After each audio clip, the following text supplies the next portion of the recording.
I would like to thank my colleagues and team members for introducing the situation to you all, presenting the facts, describing in detail what exactly happened. So there's no question about it. United Airlines botched the whole situation. That's why we're here today.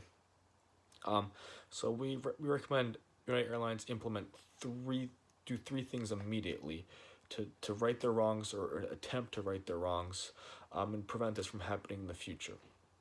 Uh, of course, these are all interrelated, but the first recommendation is, to be frank with you, throw money at the problem. The fact of the matter is, United Airlines only offered $800 for passengers to vacate their seat. According to Chris Isidore of CNN, federal law actually allows airlines to offer up to $13.50 before they have to forcibly remove a passenger. According to passengers on the flight, United Airlines didn't even get close to that. Uh, Officials there do claim that they offered $1,000. Apparently, that didn't get to the passengers. They only heard 800. So I guess there was a interruption in the communication between the officials and the passengers. But that's regardless. United Airlines didn't even get to 1350. That's absurd. That's ridiculous. That cannot happen. United Airlines needs to make sure that they're willing to offer more compensation for those who give up their seats, and it doesn't have to be money. Honestly, there are many other things that airlines can offer for passengers who give up their seats. They can offer vouchers. They can offer discounts on future flights. They can offer to upgrade class on future flights. They can offer to pay for uh, for the stay overnight if there's no other flight that day they have to stay overnight. They can offer to pay for the food expenses in the hotel stay.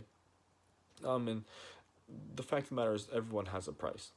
David Neeleman, who established 5 commercial airlines, he said he believes there would have been a stampede to get off the airplane at the right price. He believes that a price of 1,000, maybe even 2,000, he would have had United Airlines would have had a stampede, would have had ample volunteers to give up their seats. And the fact of the matter is, everyone has a price. Um, Allison Priest. There was an article in the Washington Post by Dana Hedgepeth, discussing Allison Priest. She got $10,000 travel voucher for giving up her seat. $10,000. Allison Priest, she didn't complain about it. She was actually offered $6,000, and she declined it. Her price was higher than that, and the airlines went and found that price for Allison Price, and she voluntarily gave up her seat. No incident. No one had to be dragged off the plane, and the airline doesn't have to. It's just a small dent in their financial statements. The second thing we recommend United Airlines do is establish, or better establish, a criteria or guidelines of how to choose volunteers in a situation like this. In a situation where the flight is overbooked, in a situation where after offering compensation, no one volunteers to get off the flight. I mean, because the fact of the matter is, money isn't always the solution. You companies have money, they have budgets that they can't break. So money isn't always the solution. You have to better Airlines has to better establish guidelines or criteria of how to go about making a decision for employees in that situation. There's no perfect set of guidelines or criteria or rules for employees to follow. There's gonna be many different factors that go into deciding who has more of a reason to be on the flight than others. And of course, that's going to be the discretion of the employees, and that is why you need to retrain their employees and train them how to use this criteria, how to use these rules. For example, a doctor in this situation, a doctor needed to be on the flight to get to work the next day. He had more urgent matter to be on the flight than a single guy, such as a college student who's just going to some game in Louisville or something. He doesn't want to miss the game, but I mean, for the right price, he could have missed it. But if he was stubborn and he said really wants to be there, I mean, yeah, it sucks if he gets off the flight, but I mean, he has less pressing matter than a doctor who has to be at work the next day. And there are many different situations. Of course, you don't want to split up families, so they would be exempt unless the entire family vacated their seats. But that isn't always the matter. You have to have a set of rules and guidelines for employees to know what to do and how to do it. But it's not only enough to arm or to equip the United Airlines employees with this tool, these guidelines, but United Airlines has to also train the employees how to properly use these tools. And that brings us to the third recommendation.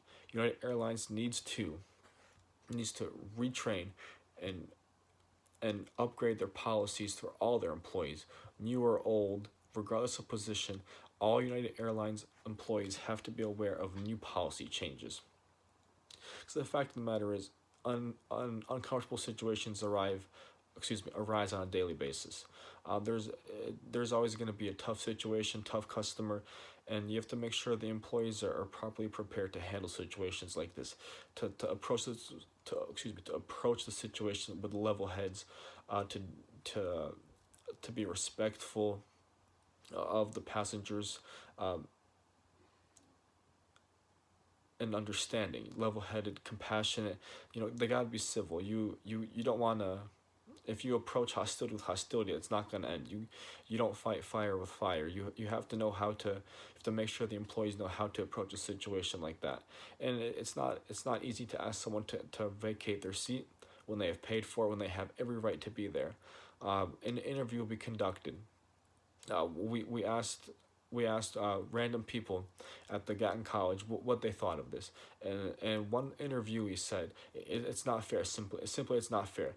They paid for that flight, that seat at that time, and they shouldn't have to be moved. They shouldn't have to give up their seat, and that's true. We wholeheartedly agree with that. But sometimes situations arise where, the seat has to be given to someone else, and it's uncomfortable, but you have to make sure employees are ready for that they know how to approach the situation and handle it in a level-headed and compassionate manner.